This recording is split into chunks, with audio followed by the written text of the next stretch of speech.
देखिए फ्रेंड्स, कुछ महत्वपूर्ण सवाल आप लोगों ने पूछे हैं तो उसी को आंसर करने जा रहा हूं मैं आज के इस वीडियो सेशन में। तो ये प्रश्न आपके सामने हैं, प्रश्न आपने पहले भी पढ़ लिए होंगे। फिलहाल देखते हैं कि इनका आंसर क्या हो सकता है। तो फटाफट बताते हैं आपको। सबसे पहले बात करते हैं मुख्य सेविका की सैलरी के बारे में। तो देखो, जो मुख्य सेविका की सैलरी होती है फ्रेंड्स, इसके लिए ये जो सैलरी है यह लेखपाल से कहीं अधिक है, क्योंकि इसका जो ग्रेड पे है वो कौन सा है। ग्रेड पे देखो, मुख्य सेविका का है 2800, जबकि लेखपाल के लिए है 2000 रुपये। तो आपको बताना चाहेंगे यहाँ पर 5200 से 20200 ग्रेड पे है 2800, वेतन लेवल है 5। यानी कि मुख्य सेविका के लिए आपको जो पहली सैलरी आएगी आपके हाथ में, ठीक है, तो जो पहली सैलरी आएगी वो कितनी आनी चाहिए बताओ। लगभग जो है 32,000 रुपये के आसपास आपको मिलेगी। तो काफ़ी शानदार सैलरी है, ये आपको पता होना चाहिए मुख्य सेविका के लिए। इसके बाद बात करते हैं मुख्य सेविका का काम क्या होता है। आप लोगों में से बहुत सारे लोगों ने पूछा है कि मुख्य सेविका का काम क्या होता है। तो अगर आप लोग ग्रामीण क्षेत्र से आते हैं तो आप बेहतर समझ पाएंगे। मुख्य सेविका का काम जो होता है वो आंगनवाड़ी पर्यवेक्षक की तरह होता है। आंगनवाड़ी तो हर गांव में होता है, लेकिन जो मुख्य सेविका होती हैं वो कई आंगनवाड़ियों की एक सुपरवाइजर यानी कि पर्यवेक्षक होती हैं। इनका जो कार्यक्षेत्र होता है वो काफ़ी विस्तृत होता है। जैसे कि गांव में जो स्वास्थ्य कार्यकर्ता होते हैं, इसमें आशा बहुएँ भी शामिल हैं। उनको ट्रेंड करना, उनको गाइड करना और संबंधित बैठकों का आयोजन करना, उनका संचालन करना। और एक बात और भी की कोशिश ये की जाती है कि जितना भी उनका क्षेत्र हो, तो क्षेत्र के हर परिवार के घर में एक निश्चित अवधि में जाना, उनके स्वास्थ्य के बारे में, उनकी स्टडी के बारे में, वर्तमान स्थिति के बारे में रिपोर्टिंग करना, ये भी उनका काम होता है। जो स्वास्थ्य कार्यक्रम चलाए जाते हैं उनका सही से कार्यान्वयन हो सके, इसके बारे में लोगों को मोटिवेट करना, स्वास्थ्य और परिवार कल्याण शिक्षा के बारे में लोगों को जागरूक करना, संचारी रोगों के नियंत्रण पर भी यहाँ पर ध्यान दिया जाता है। गर्भवती जो महिलाएं होती हैं उनकी देखभाल के बारे में लोगों को जागरूक करना और उनकी देखभाल के लिए उच्च समुचित व्यवस्था करना, आशा बहुओं के साथ उनके लिए गाइडलाइन प्रोवाइड करना, यानी कि ताकि जो जच्चा बच्चा है उनकी कायदे से देखभाल हो सके, उनको समुचित इलाज मिल सके। बच्चों का स्वास्थ्य और स्कूली बच्चों के स्वास्थ्य पर भी नज़र रहती है इनकी, और पर्यावरण स्वच्छता और बढ़ावा। इसके अलावा कुछ अन्य काम भी ऐड हो सकते हैं। तो ये काम होते हैं मुख्य सेविका के लिए। तो समझ गए होंगे, ये काम काफ़ी इंटरेस्टिंग भी रहेंगे। चलिए आगे बढ़ते हैं और आपको बताते हैं मुख्य सेविका के लिए अगर आप आवेदन करना चाहते हैं तो ऑनलाइन आवेदन अगस्त में स्टार्ट होने वाले हैं, ठीक है। और इसके लिए जो अगर आपने पेट दिया हुआ है, पीटी परीक्षा अगर आपने पास आउट की है, 2021 का मार्कशीट या सर्टिफिकेट आपके पास है, तब आप इसमें आवेदन कर पाएंगे। आप लोगों में से कई सारे लोगों ने यह भी पूछा है कि कितना पेट स्कोर सेफ रहेगा। देखिए फ्रेंड्स, आपको दो बातें मुख्य रूप से बताना चाहूँगा, क्योंकि मुख्य सेविका का जो पद होता है ये सिर्फ और सिर्फ महिलाओं के लिए होता है।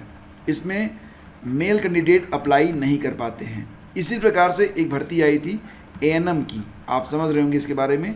तो एएनएम भर्ती में जितने भी लोग यानी कि जितनी भी महिलाएं शामिल हुई थी, उनसे ये कहा गया कि अगर आपका जो पेट स्कोर है, पेट 2021 का जो स्कोर है, अगर वो पॉजिटिव है, 0 से ऊपर है, अगर आप 1 नंबर 2 नंबर भी था जिनका, सभी को शामिल कर लिया गया। तो मुख्य सेविका के लिए मैं यही कहूँगा कि अगर आपके पास एक वैलिड पेट स्कोर कार्ड है तो आप आवेदन ज़रूर करें, और अगर 0 नहीं है तो डेफिनेटली हो सकता है कि मौका आपको भी मिल जाए, क्योंकि ये जो पद हैं सिर्फ महिलाओं के लिए हैं और पदों की संख्या भी काफ़ी अच्छी खासी है।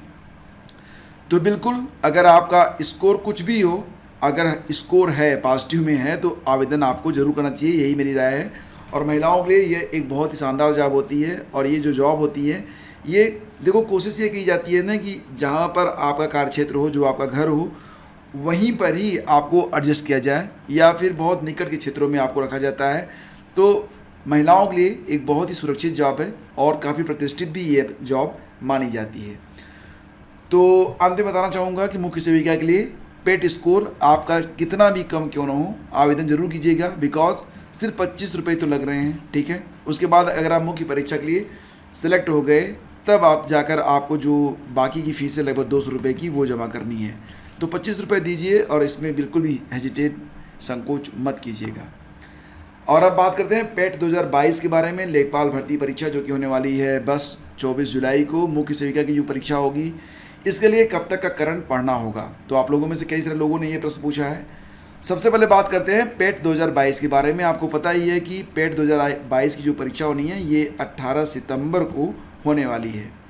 तो इसके लिए आपसे यही कहूँगा कि आप जनवरी से स्टार्ट करिए और अगस्त तक का जो करंट है उसको देख डालिए। ख़ास तौर से किन किन महीनों पर आप फोकस करें, तो आपसे कहूँगा कि आप अप्रैल से लेकर अगस्त तक ज़्यादा फोकस करें। इसके बाद बात करते हैं लेखपाल भर्ती के बारे में। तो यहाँ पर आपको जून तक का जो करंट है वो कंप्लीट करना चाहिए। हालांकि अगर पेपर पहले बन चुका होगा तो मई तक का ही आएगा, लेकिन पेपर में अगर अपडेट हुआ होगा तो जून भी आ सकता है।